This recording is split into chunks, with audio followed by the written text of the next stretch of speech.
Hello friends,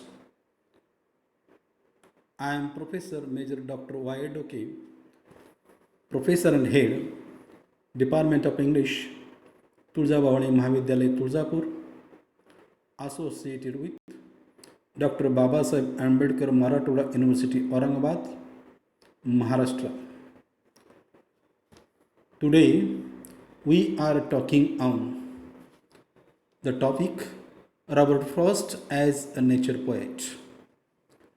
Robert Frost was one of the leading modern American poets of nature and rural life.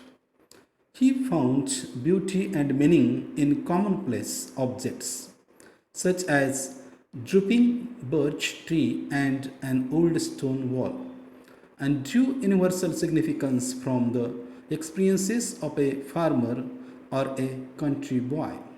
Most of his poems have a New England setting and deal with the theme of man's relationship to nature.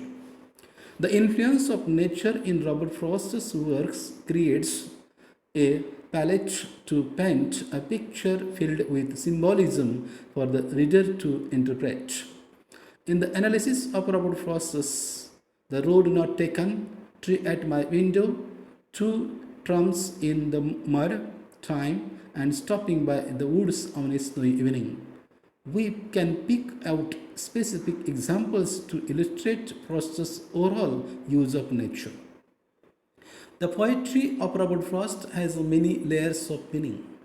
Though his poems, on the surface level, seem simple and shallow, but a deeper study reveals that Frost is a great philosopher and a realist who has dwelled deep to know the real meaning of life. The treatment of nature in his poems is not merely related to the outward beauty of the various facets of nature, but to reveal a deeper message through it. The poem Stopping by the Woods on a Snowy Evening. In the poem Stopping by the Woods on a Snowy Evening, there is a lot of nature expressed. Frost's very first sentence already talks about the woods. Whose woods these are, we don't know. Also, in the poem, he states that the narrator likes to sit and watch the snow. He is also a nature lover. In the second stanza, Frost refers back to the woods. He must also like ice because he brings ice and cold up a lot in his poems. Once again, Frost brings ice up when he mentions flash and cold wind.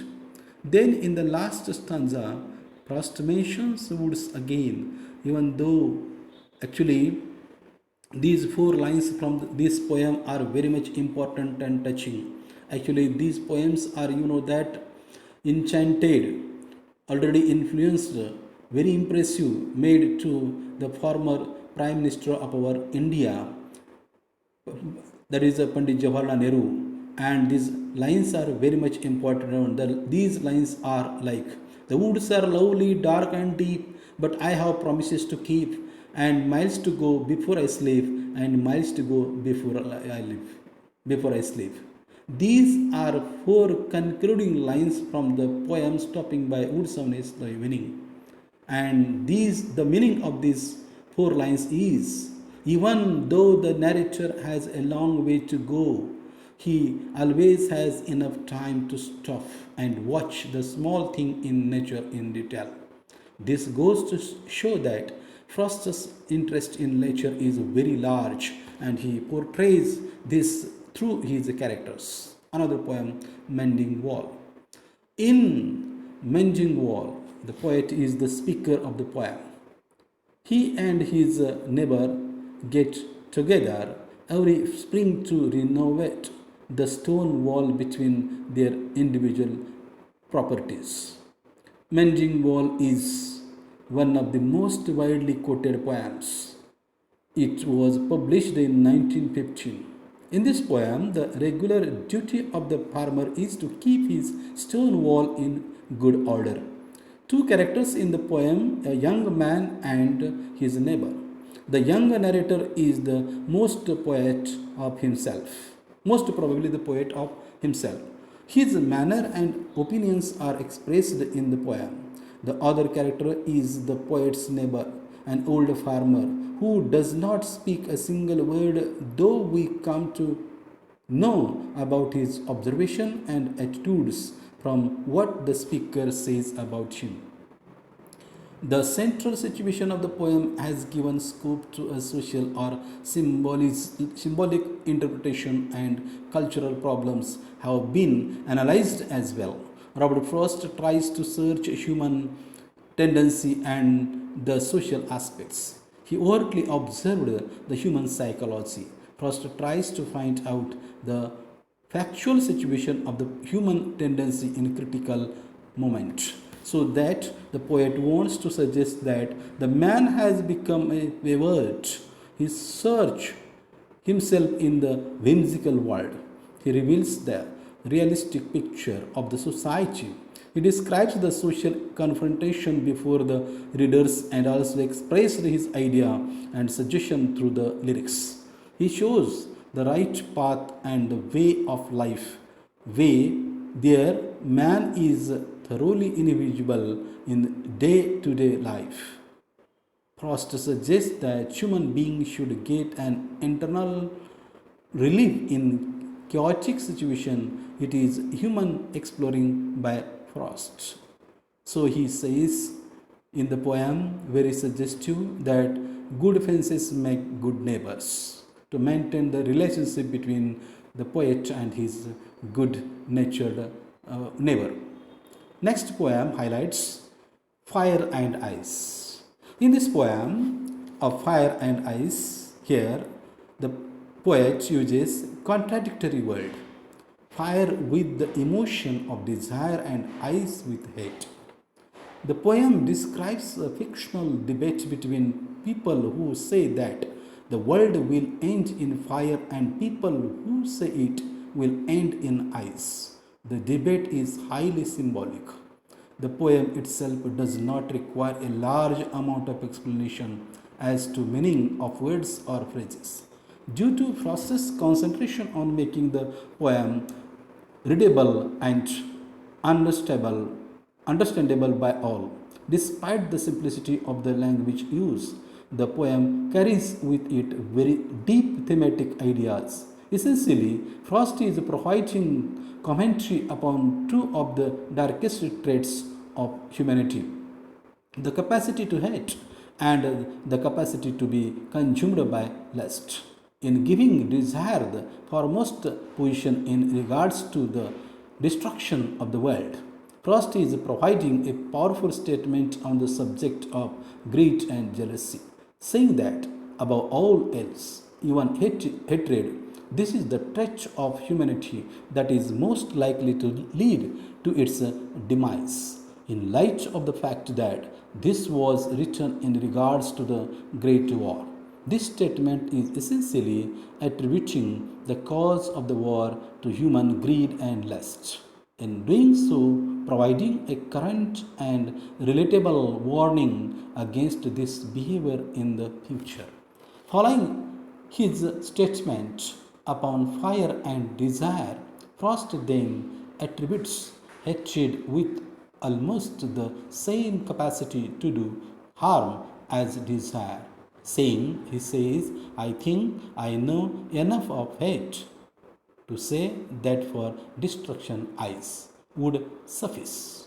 Next poem by Robert Frost, The Gift Outright. This poem, The Gift Outright, is different from all. It serves as history and political statement. The title gains complexity throughout the poem. Frost talk about nation. In this poem, poet used the word sea for land. The subject of the poem is American history. In the beginning of life in America, the land and labored to survive. The poem can also be read as somewhat defensive and even belligerent in terms of its approach to the land. Frost repeats the term ours numerous times in the text, but insists that the we of the poem is the white settlers from Europe rather than the original owners of the land, the Native Americans. Frost chooses to ignore the conflict between the colonists and the Native Americans and instead focuses on the clash between the Old World and the New World, the European world of tradition and oppression, and the New American world of freedom and destiny. As a result, the type of American identity that Frost expresses is very different from the contemporary understanding of the American identity as an amalgamation of different cultures and ethnicities. Next poem, entitled Design. Robert Frost, in this poem Design, is a meditation on human attempts to see order in the universe and human failures at perceiving the order that is actually present in nature. The speaker of the poem pursues what he takes to be a significant coincidence and then speculates on what the coincidence might mean or whether it means anything at all. However, he fails to see that there is a very good reason for the coincidence he spots, and the design of nature that it implies is quite different from anything he suggests. The existence of such a design lives upon the question of whether God exists.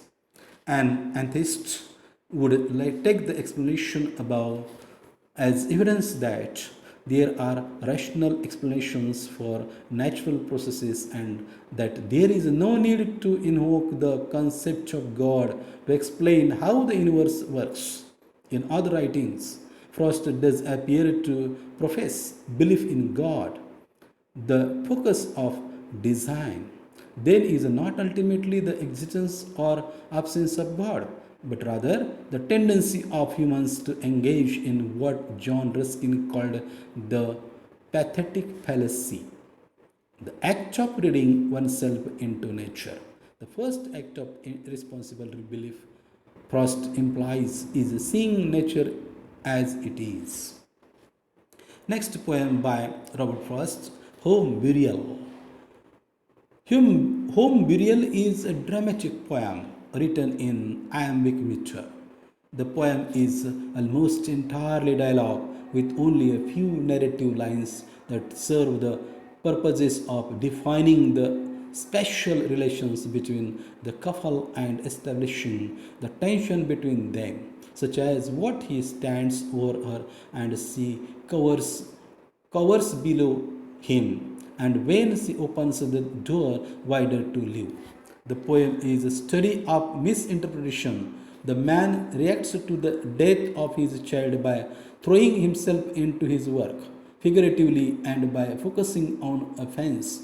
She sees him as throwing dirt from the child's grave as if he were doing anything else, as if he were performing any usual chore.